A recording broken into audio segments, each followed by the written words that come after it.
இருக்கிறீங்களா? அங்கே நான் தான் சத்யா அவங்க அம்மா. என்னய்யா பண்ணிட்டு இருக்கீங்க? மீனுக்கு தீனி போடுறேன். போடுங்க போடுங்க. கொஞ்சமாக போடுமா. எங்கே போடாது மீனே போடுதுங்க. ஓடி ஓடி ஓடி பொறுக்குது. ஐயா அவர் என்ன தண்ணியிலே மிதக்குமா?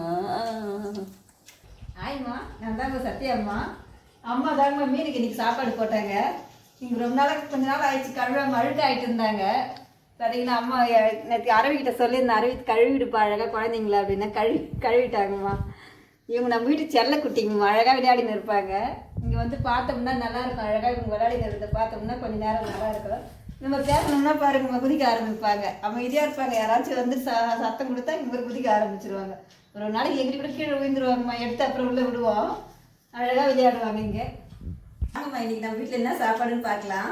குடமிளகாவை முட்டை மிளகுத்தூள்லாம் போட்டு இந்த சாப்பாடு பண்ணியிருக்கோங்கம்மா. குடமிளகா முட்டை சாதம் நல்லா இருக்குது. இந்த சாப்பாடு சாப்பிட்றதுக்கு ரொம்ப சூப்பராக இருக்கும். அதனால் இந்த சாப்பாடு இன்றைக்கி பண்ணியிருக்கிறோம்.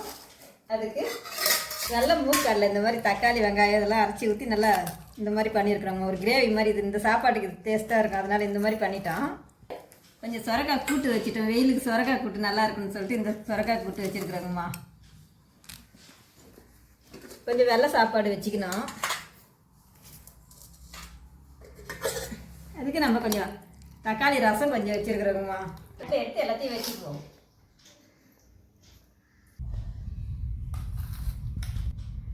இதாங்கம்மா இன்னைக்கு நம்ம வீட்டு சாப்பாடு. எல்லாரும் வாங்கம்மா சாப்பிடலாம். வாங்கம்மா சாப்பிடலாம். இந்த வீடியோ பிடிச்சிருந்தா லைக் பண்ணுங்க, ஷேர் பண்ணுங்க, கமெண்ட் பண்ணுங்க. சத்யாம்மா சேனலை மறக்காம சப்ஸ்கிரைப் பண்ணுங்கம்மா.